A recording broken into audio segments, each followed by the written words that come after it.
बारामतीची लढाई इतकी महत्वाची का झाली त्याचं कारण आहे की पवार कुटुंबियांची या संपूर्ण निवडणुकीच्या अवतीभोवती असलेली इन्व्हॉल्वमेंट. युगेंद्र पवारांच्या मातोश्री माझ्यासोबत आहेत.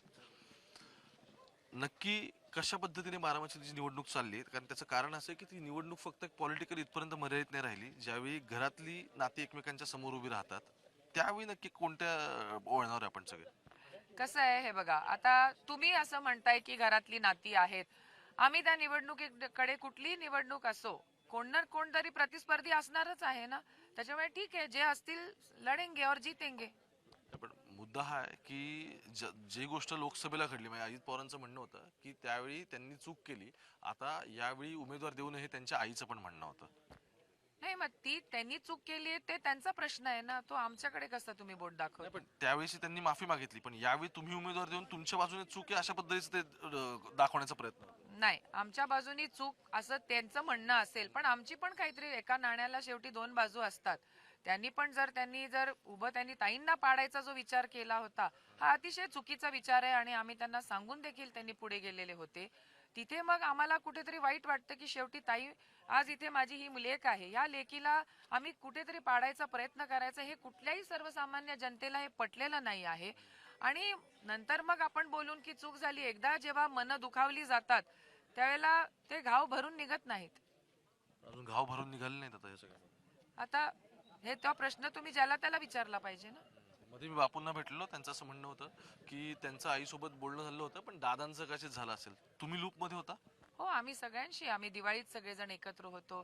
सर्व आम्ही आमच्या रोजच्या दैनंदिन का आम्ही घर दिवसभर 12 महिने 24 तास काही घरात राजकारणच नाही करत ना. बाकीच्या पण गोष्टी असतात ना. पण म्हणजे दादा वारंवार हे दाखवण्याचा प्रयत्न करतात, अगदी प्रचाराची सभा असेल नारळ फोडायची, किंवा अगदी आता जेव्हा कन्क्लुडिंग सगळं होतं त्यावेळी सुद्धा सांगता सभेला ते असं म्हणतात की मेरी माँ मेरे साथ है. कसं आहे, आता त्यांनी काय करावं तो त्यांचा प्रश्न आहे. आम्ही कसं त्याच्यावरती अधिकार गाजवणार किंवा काही बोलणार? आई, तुम्हाला श्रीनिवास पवार हे दादांचे सख्खे धाकटे भाऊ आहेत, मी पण त्या घरातली धाकटी सून आहे.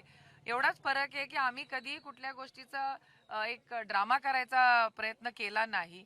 आई पण तेवढ्याच जवळच्या आमच्या आहेत. पण आम्ही कुठला तो दिवारचा डायलॉग आहे ना, मेरे पास माँ है, हमारे पास सब है.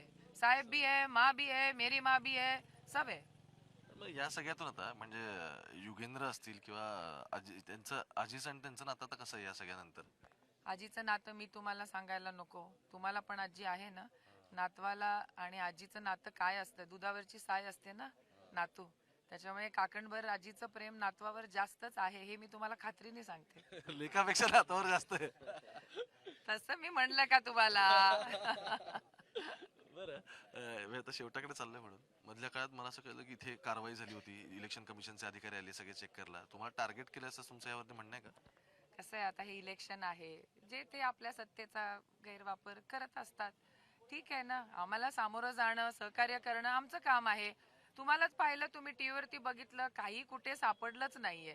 जर नव्हतंच काही तर मग यायचंच कशाला ना. पण ठीक आहे, त्यांचा तो अधिकार आहे, लोकशाही आहे. आम्ही आजही करू, उद्याही सहकार्य करू आणि कायम सहकार्याची भूमिका मध्येच राहू. एक शेवटचा प्रश्न. राजकारणामुळे म्हणजे पवार साधारण असं दिसायचं की पवार कुटुंबीय कायम एक राहिलं होतं, ते अगदी सण साजरे करण्यापासून सगळ्याच बाबतीत शेवटी तो कौटुंबिक विषय असतो. पण या सगळ्या राजकारणामुळे आता नात्यांची घडी विस्कटली. नाही, मला असं वाटत नाही. तुम्हा लोकांना असं वाटत असेल कदाचित, किंवा तुम्हाला काहीतरी वेगळं कन्वे करायचा प्रयत्न करत असतील काही लोक. आमची नाती आजही जिथे आहेत तिथेच आहेत. सगळेजण आम्ही एकच आहोत. एक इन द सेन्स कुटुंब म्हणून आम्ही एकच आहोत. राजकीय मार्ग आमचे निश्चितपणे वेगळे आहेत, पण ती एक राजकीय लढाई आहे आणि ती आम्ही ताकदीने लढणारच आहोत. तिथे समोर कोण आहे हे आम्ही बघणार नाही. पण घरामध्ये जेव्हा कुटुंब म्हणून असू, तेव्हा निश्चितपणे आम्ही कुटुंबाला प्राधान्य देणारच आहोत. पण दादांबद्दल तुमच्या मनात कोणती कटुता नाही? कशाला राहील ना, काय म्हणजे कारणच नाही ना काय. ते त्यांचं ते लढतायत, आम्ही आमचं लढतोय. Thank you so much. Thank you. Yugendra Pawar यांच्या मातोश्री होत्या. अर्थात मी जशी सुरुवात केली होती की बारामतीचं बॅटल जे आहे ना, हे फक्त इथला राजकीय विषय आणि इथं वरदहस्त कोणाचा राहील किंवा मतदारसंघ कोणाकडे राहील इथपर्यंत ते मर्यादित नाहीये. त्याच्या पुढे जाऊन हा एक आपण असं म्हणू की फॅमिली इश्यू आहे. त्यातून येणाऱ्या काळामध्ये नक्की कुठल्या वळणावरती जात आहे ते पाहणं फार महत्वाचं आहे. विचारांची लढाई वगैरे या गोष्टी जरी या सगळ्या नरेटिव्ह असलं तरी सुद्धा लोकसभेची निवडणूक जिथे सुप्रिया सुळे आणि सुनेत्रा पवार या सगळ्यांमध्ये हे सगळं झालं, त्यानंतर आता विधानसभा येते. पाहूयात नक्की काय होतं बारामतीमध्ये. तुम्ही मुंबई तक पाहत राहा. कॅमेरा पर्सन गोपाळ सोबत मी ओमकार, थेट बारामतीवर.